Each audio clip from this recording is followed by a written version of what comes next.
Imagine visiting a beach and seeing thousands of fascinating horseshoe crabs, then realizing many of them are stranded on their backs and at risk of dying unless someone does them a favor and turns them over. Today on Still Time for Joy, we'll see how some dedicated volunteers are saving these crabs that are a vital part of the ecosystem while experiencing the joy of being outside, working in community, and making a difference. Hello, I'm Sandra Levine, host of Still Time for Joy. My guest today is Lisa Ferguson, Director of Research and Conservation at the Wetlands Institute in Stone Harbor, New Jersey, a group that's overseeing a coalition called reTURN the Favor that's been helping the crabs for more than a decade. Welcome to the show, Lisa. Thank you so much, Sandy. I'm really glad to be here to talk with you about horseshoe crab conservation. Yes, they are fascinating creatures. Now, in just a moment, we're going to go to a beach along the Delaware Bay and hear from a very dedicated volunteer about what it's like to help turn these crabs over. But before we do, can you please tell listeners about the mission of reTURN the Favor? Sure. The mission of reTURN the Favor is pretty simple.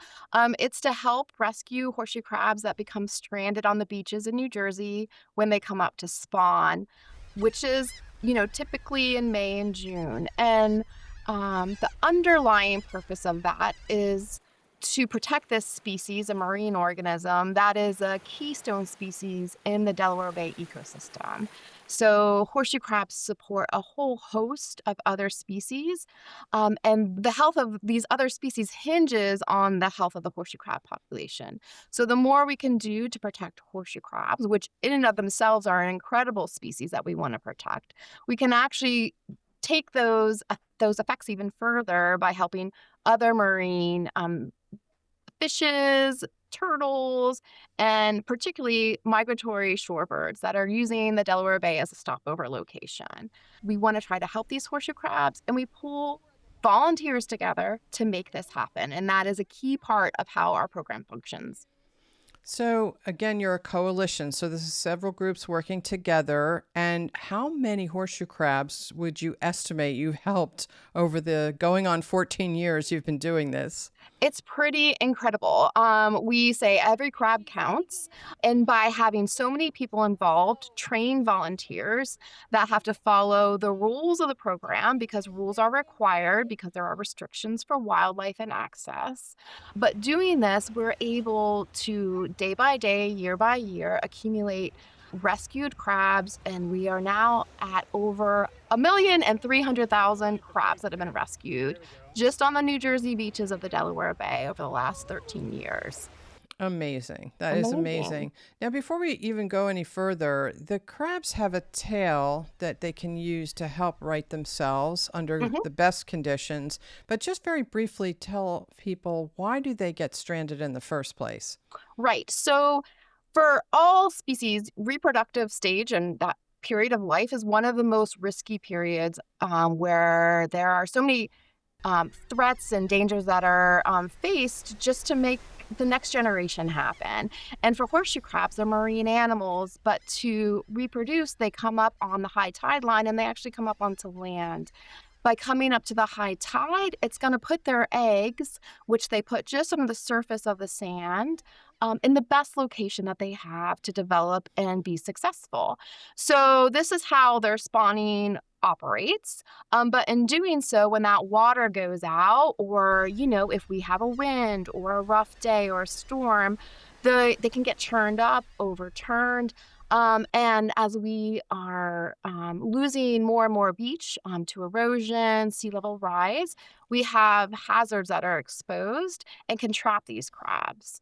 When they get trapped, or even when they're just upside down simply on the beach, they can dry out. They have gills. They're a marine animal, so those gills dry out.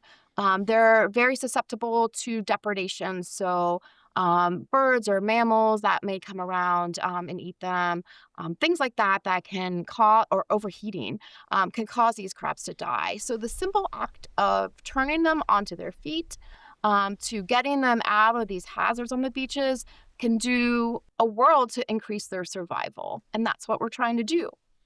So, researchers say that horseshoe crabs have been on this earth for more than 400 million years, longer even than the dinosaurs. So, I know you hold a PhD in wildlife and fisheries biology. What do the data show about what is happening to horseshoe crab populations? Right. So the horseshoe crab populations have been through swings over time.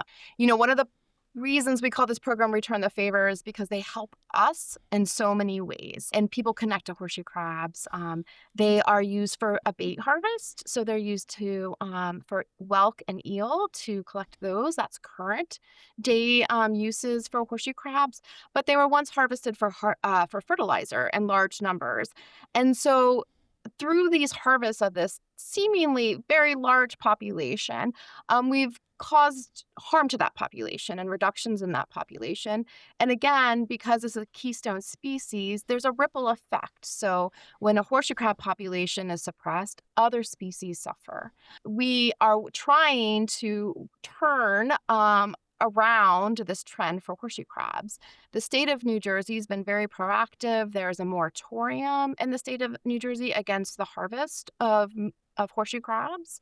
And they also have beach closures during the migratory period for long distance shorebirds so that they have a place that they can come and rest and eat, because the long distance migratory shorebirds are so closely linked, their populations are, to the populations and health of the horseshoe crab population.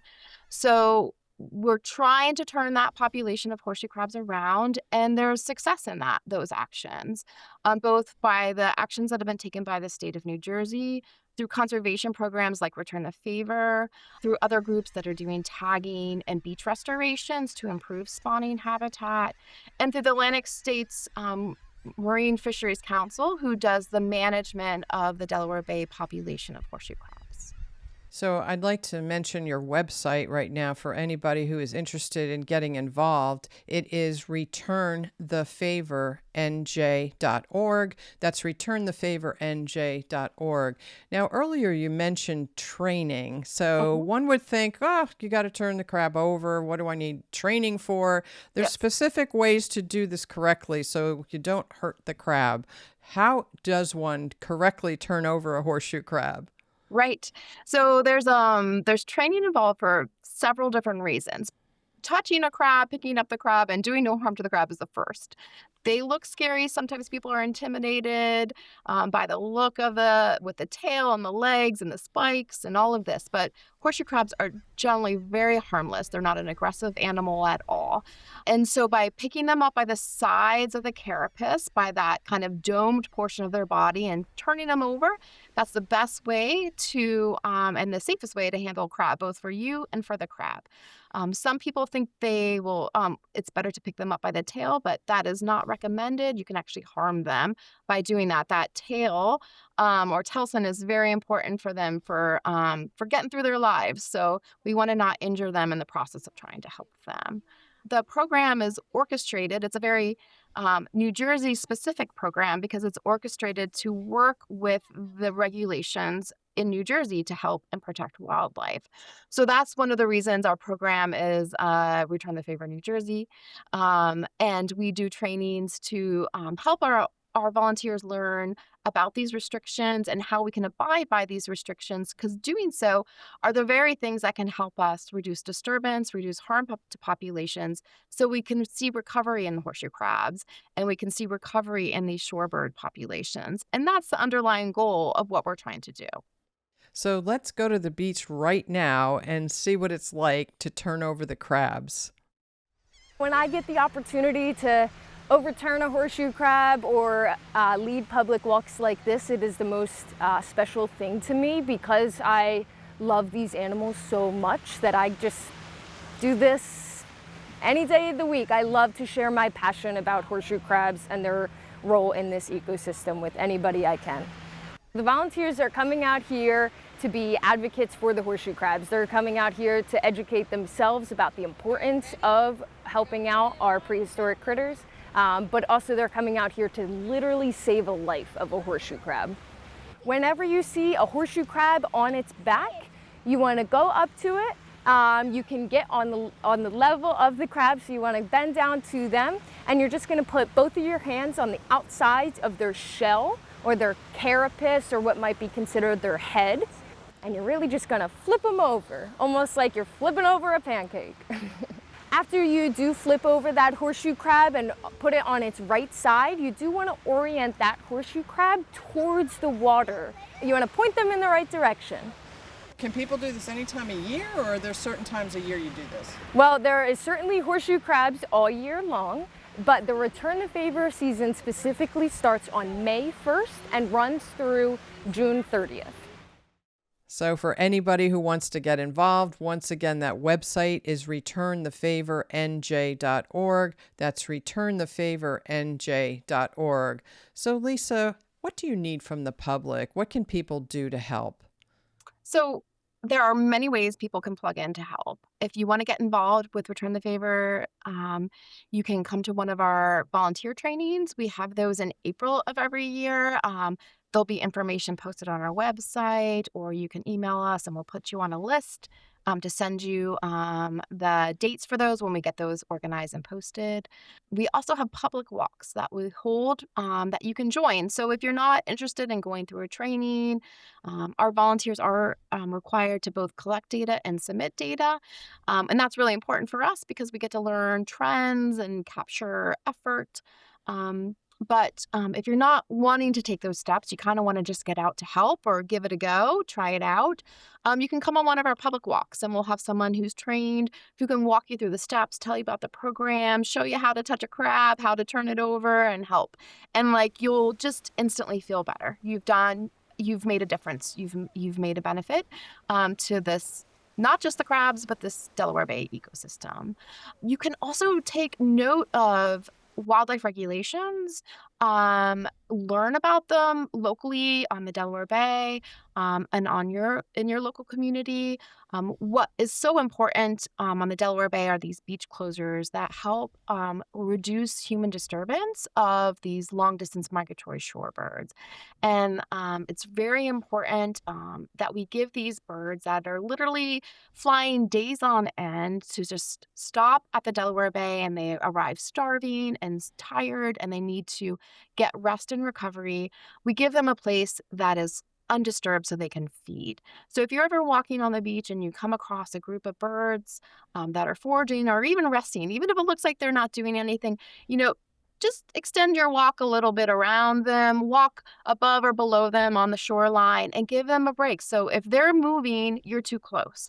So just kind of adjust your distance from them and give them a break. Birds can fly, but sometimes they're using their last bits of resources to make that flight. So we can do better. And if everyone can just learn a little bit, just expose themselves, learn a little bit more, you can help. You can make a difference for these populations.